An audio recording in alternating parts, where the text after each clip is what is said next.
Hello friends, welcome back to my channel. இன்னைக்கு நம்ம என்ன பார்க்க போறோம்னா simple sentences used in daily life தான் பார்க்க போறோம். நம்ம அன்றாட நம்ம யூஸ் பண்ற சின்ன சின்ன simple sentences பார்க்க போறோம். வாங்க வீடியோக்குள்ள போலாம். First sentence, வெறுங்காலுடன் நடக்காதே.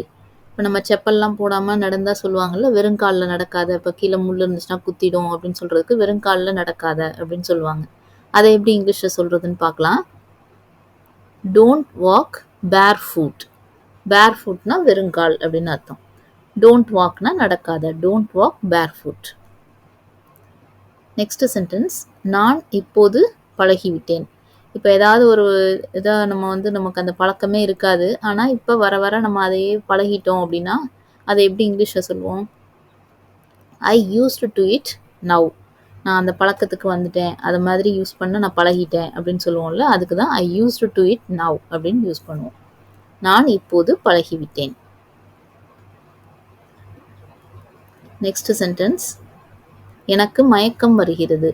இதை எப்படி இங்கிலீஷில் சொல்லலாம்? ஒரு மாதிரி நமக்கு கேராக வருது அப்படின்னு சொல்லுவாங்கல்ல, அதை எப்படி இங்கிலீஷில் சொல்கிறதுன்னு பார்க்கலாம். I am feeling dizzy. I am feeling dizzy. Dizzyனா மயக்கமாக வருது. நெக்ஸ்ட் சென்டென்ஸ், நான் வேண்டுமென்றே செய்யவில்லை. சில நேரத்தில் ஏதாவது ஒன்று பண்ணிடுவோம், ஆனால் அது நம்ம வேணும்னு பண்ணியிருக்க மாட்டோம். அதை எப்படி இங்கிலீஷில் சொல்கிறது? நான் அதை வேணும்னு செய்யலை அப்படிங்கிறத எப்படி இங்கிலீஷில் சொல்கிறதுன்னு பார்க்கலாம். I didn't do it intentionally. I did not do it intentionally. இன்டென்ஷனலின்னா வேணும்னே அப்படின்னு அர்த்தம். நான் அதை பண்ணணும்னு பண்ணலை அப்படிங்கிறது தான் இன்டென்ஷன் சொல்லுவோம். I didn't do it intentionally.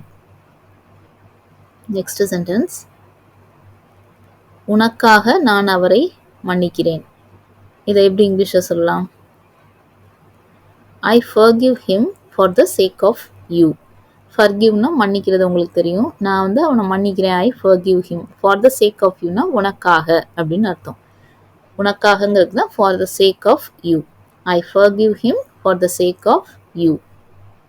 Next sentence, ஏன் சும்மா உட்கார்ந்திருக்கிறாய்?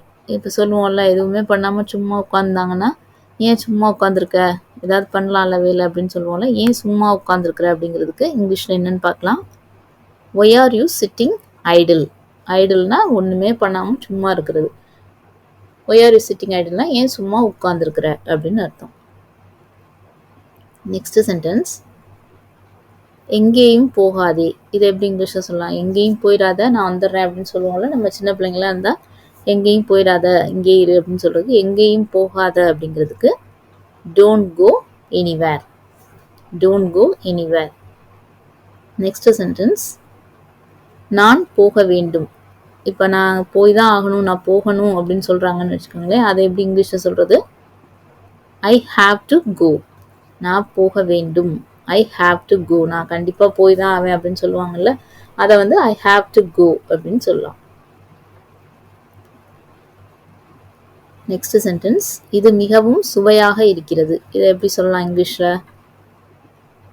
It tastes very good. It tastes very good. Next sentence, நீங்கள் அப்படி பேசியிருக்கக்கூடாது. இதை எப்படி இங்கிலீஷில் சொல்கிறது? நீங்கள் என்ன இருந்தாலும் அப்படி பேசியிருக்கக்கூடாது அப்படிம்பாங்கல்ல, அதை எப்படி இங்கிலீஷில் சொல்கிறது? You shouldn't have talked like that. You should not have talked like that அப்படின்னு சொல்கிறோம். நீங்கள் அந்த மாதிரி பேசியிருக்கக்கூடாது.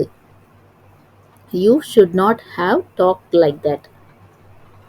ஓகே ஃப்ரெண்ட்ஸ், இன்றைக்கி ஒரு 10 sentences பார்த்தோம். உங்களுக்கு யூஸ்ஃபுல்லாக இருந்திருக்கும்னு நினைக்கிறேன். தேங்க்ஸ் ஃபார் வாட்சிங் த வீடியோ.